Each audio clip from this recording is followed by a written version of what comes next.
Where you are in life at this very moment is a direct correlation to your decisions that you've made. So if you don't like where you're at, I'm going to tell you, point the finger at yourself. I know a lot of people find it easier to shun and push the blame on somebody else, but sometime in your life, you're going to have to take responsibility for you.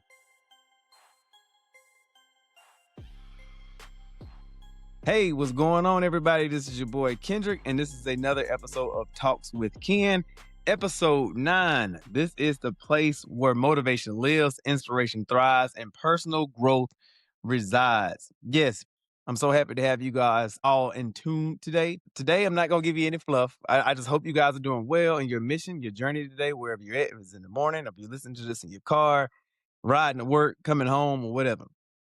I hope you guys are doing well and living life on purpose, in purpose. And today's topic is really going to get right into it. We are constantly being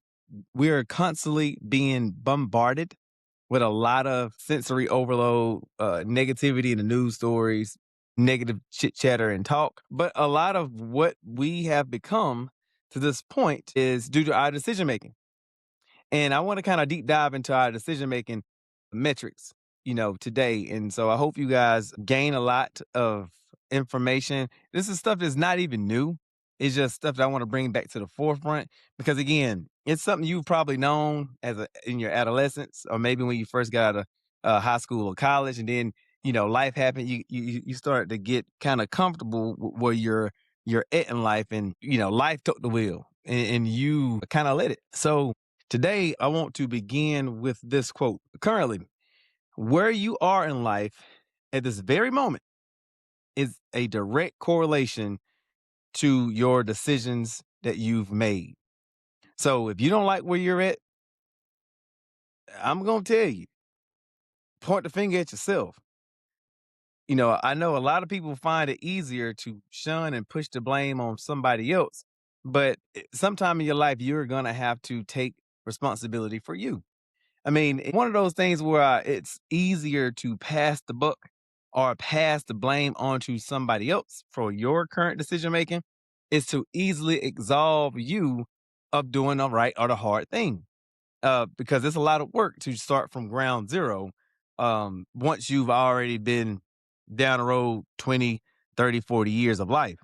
But it's okay. Making pivots and starting over is fine. And so today, my first emphasis that I want to put on your current decision making or the lack thereof is taking ownership of you. I know a lot of individuals probably come from broken homes or broken marriages or whatnot for their parents, situations where they experience lack or didn't have a lot of opportunity to further or better education when they were younger. And we can easily look back and say, well, I haven't done this because of this, or I haven't achieved this level because my parents didn't set me up. But it don't mean that you don't run your own race. We all have to run our own race.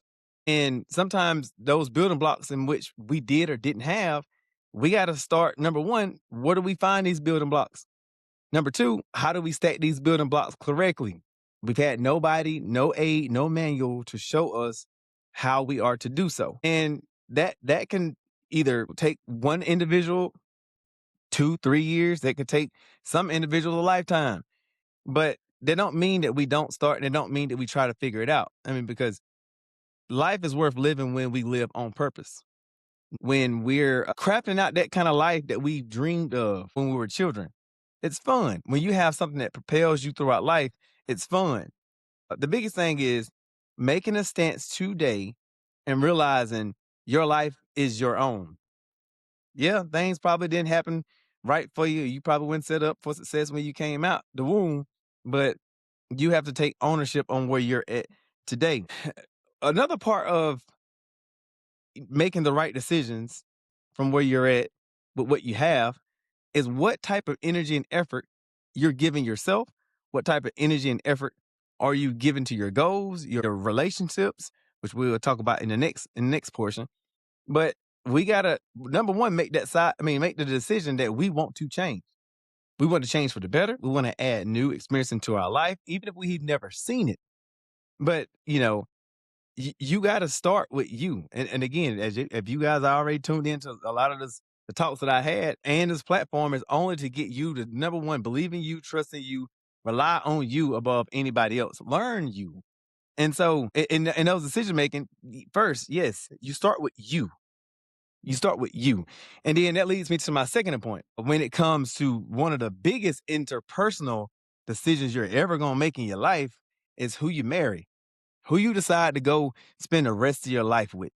That person can be your biggest cheerleader or your heaviest anchor. And when you making those life decisions, you gotta really think about that. And I think a lot of individuals get into making these decisions haphazardly. He or she is beautiful or fine, and they say, "Well, you know what? We're gonna let the cards fall where they must." But later on in life, are you gonna love that individual with their clothes on? And if the answer is yes, if that person feeds you spiritually and mentally, that's a really good decision. That decision making is a really good choice with the person you decide to do life with. Because when life gets tough, you got to make sure that you are in a position to where you can pivot, and then your spouse, your husband, your wife goes along with that type of pivot. Is that person going to be combative? Is that person adventurous or not? Can I deal with the lack of adventurous individual personalities? Or is it something that I want in my mate? Is this person financially savvy? Is this person a builder? Is this person spontaneous? These are all type of lifelong decisions that we have to make. Going back to my first point, once you understand you, your number one decision, because again, life is the culmination of the decisions that we make. Every right decision kind of goes in the right direction. And you don't want to make one right, two wrong, one right, three wrong. So these very first two are probably your biggest. Number one, you got to start with you and figure out what you want in your life and decision making. And then number two, what type of interpersonal relationship I'm going to have in the biggest interpersonal relationship in my life, and that's my spouse. You don't want to get these two wrong, and if you do, spend time trying to correct it. Spend time trying to find out you. Spend time talking to your spouse, your girlfriend, boyfriend, to see if you guys are going on the right trajectory for you guys. And on to my third point, finances.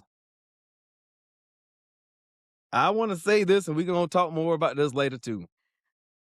When you break down your finances, if you've not taken pen and pad, even whether you're coming out of high school, whether you're in college, whether you've been out here an adult for 20, 30, 40 years, you got to decide what you want your life to look like. And that by you deciding what you want your life to look like, you're going to decide on your career path, how you're saving money, how you're going to spend money, what kind of house you want to live in, what kind of car you want to drive, what kind of city you want to stay, what kind of country you want to move to, how many vacations you want to take, what kind of activities you want your children to partake in. All those are from a financial decision. And again, we're going to talk about this entirely on another podcast, but this point is very big when you're trying to create and craft out a life that you're trying to envision for you and your spouse. So if you're wanting to live the rich Hollywood and famous, but you don't really have the career that's going to help you get to that point, you might need to look at a different career path, some extended study, or adjust areas in which you want to move to or things you want to partake in. So, this is an example. If you are a school teacher, nothing against school teachers, please, nothing against school teachers. Most school teachers have a passion and a heart to aid the next generation, but they also probably understand that I'm not going to make a doctor's salary. So they got to kind of, I'm going to lead with more of my purpose. I'm going to lead more with my passion, and collectively, you know what? I'm married. My spouse is going to pick up some of what I don't bring to the table. That's a life decision. And your husband or wife, whoever the teacher, but right now we're going to say the husband. The husband is a business owner, or entrepreneur, and the wife is a school teacher or whatnot. Leading with a passion, the husband say, yes, you go ahead and do what you want to do. I'm going to make sure I carry the torch for us to do X, Y, and Z, and you fill the gaps where you must. But that's having a realistic expectation about life. So yes, one of the third examples is choosing or making the right appropriate decisions based on your finances. If you're struggling and you're paying attention to what you don't have, and then you bring that kind of turmoil into your relationship, 9 times out of 10, that ain't gonna work in your favor. That ain't gonna work in you guys' favor because when you focus on more of what you don't have, you're gonna have more of what you don't have. If you are focusing on lack, you're gonna have lack. If you are focused on being grateful and you have a lot of gratitude on what you have, more things will come. Because again, what they say, you can't give and you cannot receive with a closed fist.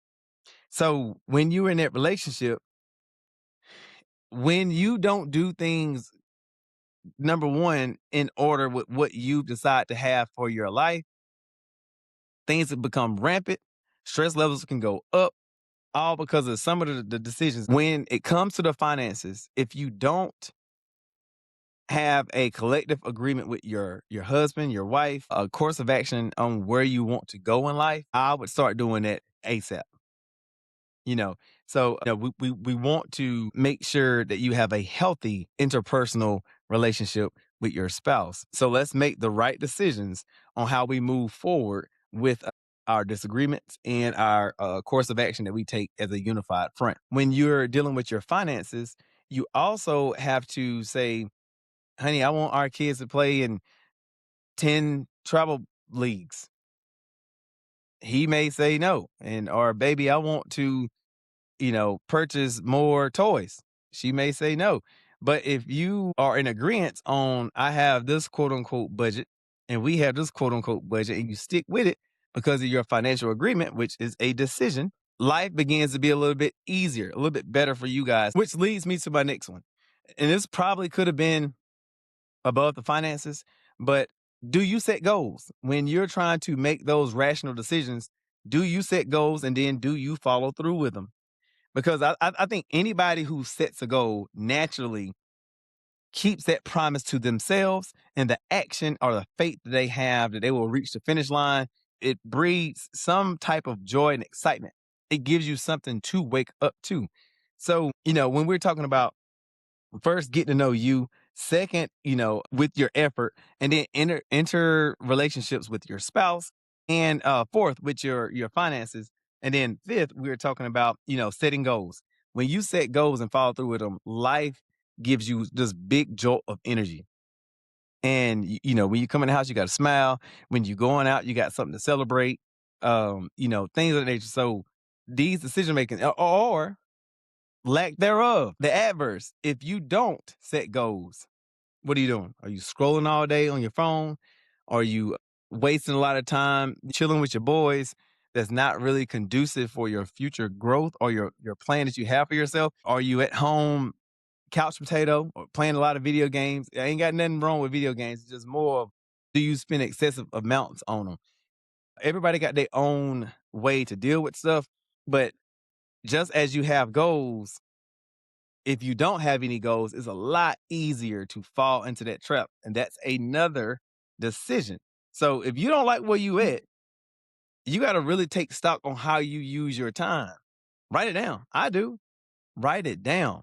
Once you take stock on what you like and what you don't like, that list will quickly reveal where you need to spend more time and then where you need to spend less time in order for you to feel good. Lastly, which kind of goes hand in hand with the goal setting, your eating and working out habits. These are all incremental decisions that we make to make us good. And I love working out because, again, just like it goes, when you work out, you're saying, I'm going to do this regardless if I feel tired, if I'm motivated to do it, but I want to work out. And then when you see or feel that change, you see your body start to change. That's life showing you that, hey, good job. What you set out to do, you're actually doing. And now you're seeing or reaping the benefits from eating well and having a good workout. All this is good. So you can, like me, make videos, have a rigorous schedule, and have energy to give to your spouse and your children. So that's another element of making a decision for you. All right. And then, of course, there are many, many more, but the topics that I touched on today are very pivotal in you getting or creating that life that you've dreamed of, that you've envisioned for your family. So don't push the blame on anyone else starting today, because you can choose what to do. If you can't do anything, you can choose how you feel about it. And then if you can do anything, great. Make a plan, put steps in action, one foot in front of the next, and then prove to yourself that you can. And watch that feeling. That feeling will propel you past any obstacles, any disappointments that you may encounter along the way. And you'll realize that you're a lot stronger than what you are.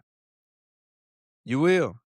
I mean, I'm living proof of that. And again, this is one reason why I started this channel, is because I want, if I can do it, anybody can do it. And it's just like one of those things. If I know it's a bear around the corner, why would I not warn y'all that it's a bear? If I know that there's success and you can thrive around the corner, why would I not want that same energy and success for you? All right, ladies and gentlemen, that's all I have for today. I hope you guys love this episode. I hope you guys not only listen, but you implement what we've talked about today. And again, if you need your boy, reach out to me on all socials. Talks with Ken. I am the cartoon character. Till next conversation, this is your boy Kendrick. Peace.